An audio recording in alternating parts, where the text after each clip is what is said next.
Eh bien bonjour à tous les amis, j'espère que vous allez bien. Comme vous pouvez le voir, eh bien il fait un peu un temps de merde ces derniers jours. Ça fait 2-3 jours que j'ai quand même pas roulé en moto, que j'ai pas tourné de vidéo, donc ça me fait un peu chier. Alors comme vous avez pu le voir dans le titre et la miniature de cette vidéo les gars, aujourd'hui je vais vous donner 5 avantages et 5 inconvénients de rouler en 125. Donc je pense que je me suis dit ça peut être une vidéo en vrai très utile pour les futures personnes qui voudraient se lancer dans la moto. Que ce soit pour le kiff ou que ce soit pour le besoin, ou peu importe, tu vois. Parce que moi, il faut savoir que il y a quelques temps de cela, je me posais les mêmes questions que vous, les gars. Et c'est pour cela qu'aujourd'hui, les gars, je vais répondre à vos questions indirectement, mais vous allez avoir vos réponses à vos questions. Et puis, nous allons directement commencer par le vif du sujet. Donc, nous allons directement commencer par les avantages. Et oui, on va essayer quand même de ne pas vous dégoûter de la 125. Hein. Donc, c'est parti. Premier avantage, donc qui est donc on va parler évidemment du prix, donc prix d'acquisition de véhicules ainsi que le prix des entretiens. Alors il faut savoir que voilà, tout ce qui est 125 aujourd'hui, que ce soit neuf ou occasion en vrai, tout dépend des marques et des modèles, mais ça reste quand même très accessible à tout le monde. Voilà, ça on va pas se le mentir, la 125 ça reste beaucoup plus accessible que les grosses motos. Donc ça c'est pas un secret. Et évidemment ce qui suit par la suite avec, donc c'est les entretiens. Donc entretenir une moto 125 vraiment ça coûte pas cher du tout les gars. Voilà, pour moi franchement tout ce qui est prix c'est un des premiers points qui touche énormément de gens, parce qu'il y a beaucoup de personnes forcément ils peuvent pas se permettre d'acheter des motos tout le temps neuves, tu vois. Donc je pense que c'est une des premières cases la plus importante.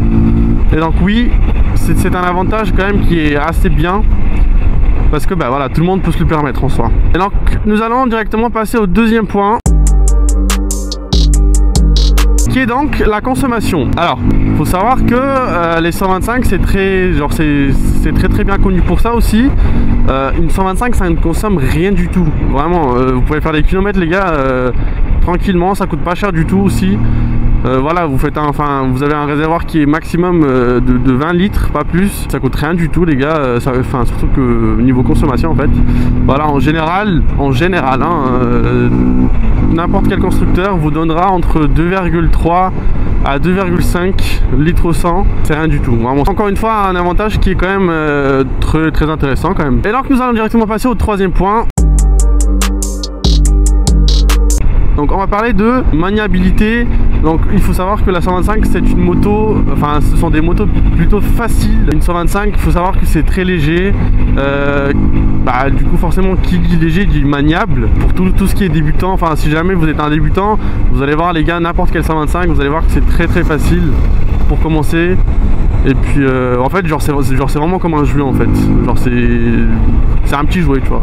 Et alors que nous allons passer au quatrième point.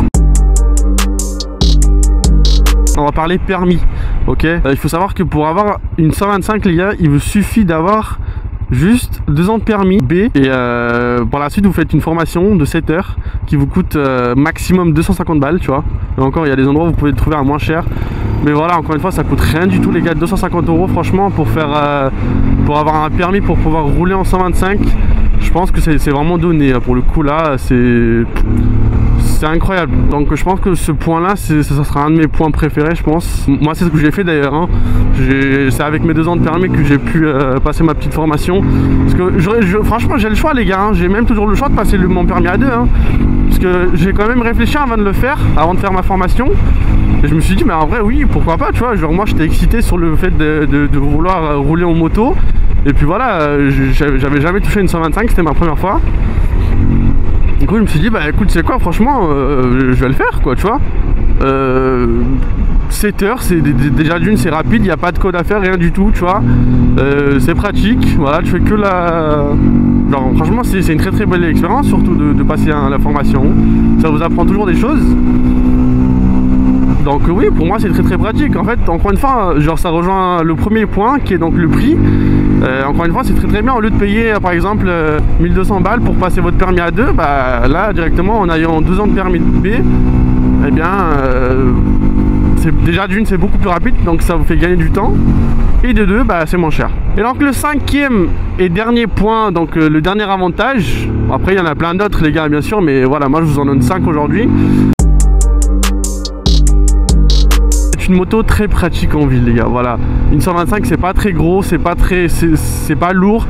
Donc déjà, ne serait-ce que de la maniabilité, vous pouvez vous garer n'importe où vous voulez. Voilà, la 125 ça reste quand même petit. Bon, il y a certaines 125 qui ont quand même un beau gabarit, enfin, tu vois, pour une 125 quand même. Par exemple moi la mienne, tu vois, pour de la ville c'est juste suffisant. Voilà, vous n'avez pas besoin d'avoir, dans tous les cas en ville les gars c'est maximum 50, ok. Même pendant les bouchons les gars, alors je vous promets moi avec mon petit trail là, vraiment de base moi je suis quelqu'un qui déteste les bouchons, ok, en voiture.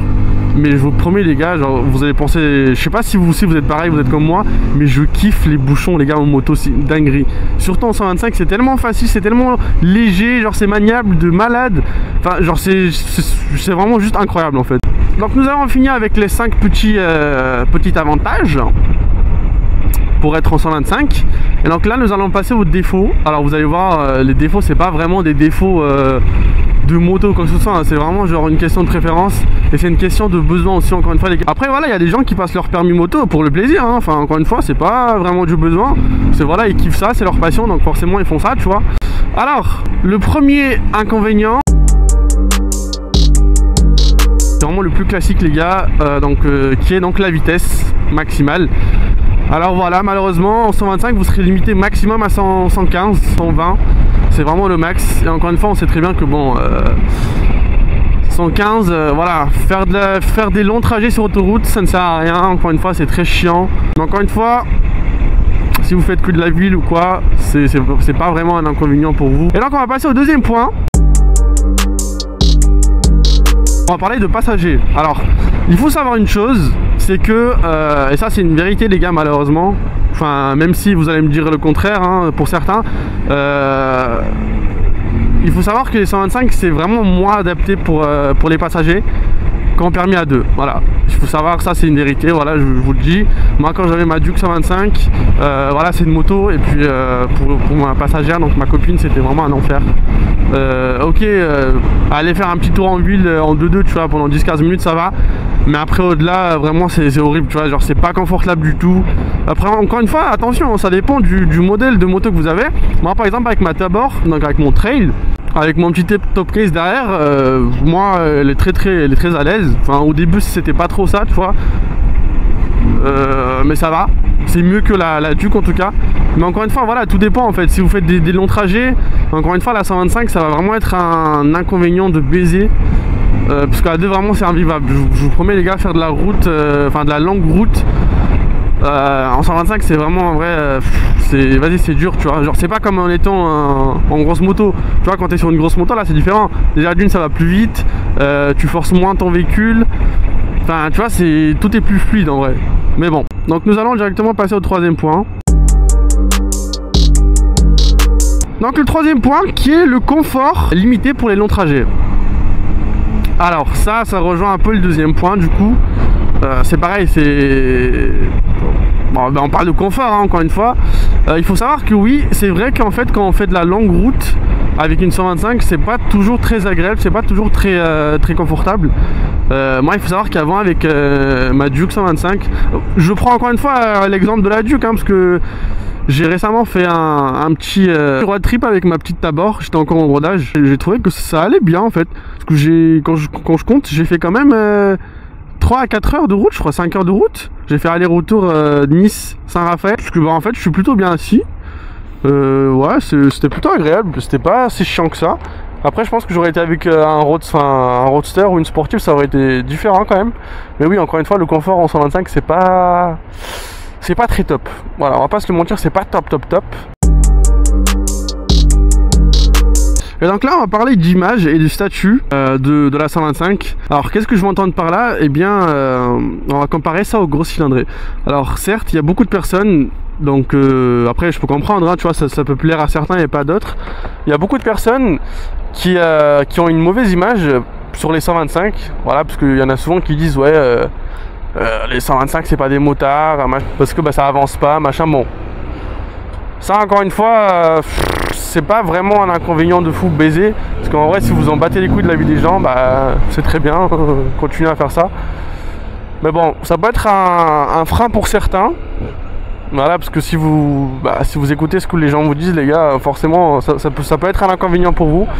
Vous allez vous dire, ouais, en fait, il a raison, la 125 ça avance pas, du coup, c'est pas très fun, tu vois, c'est vraiment lent, tout ça. Donc, certes, ça fait pas une bonne image pour certains.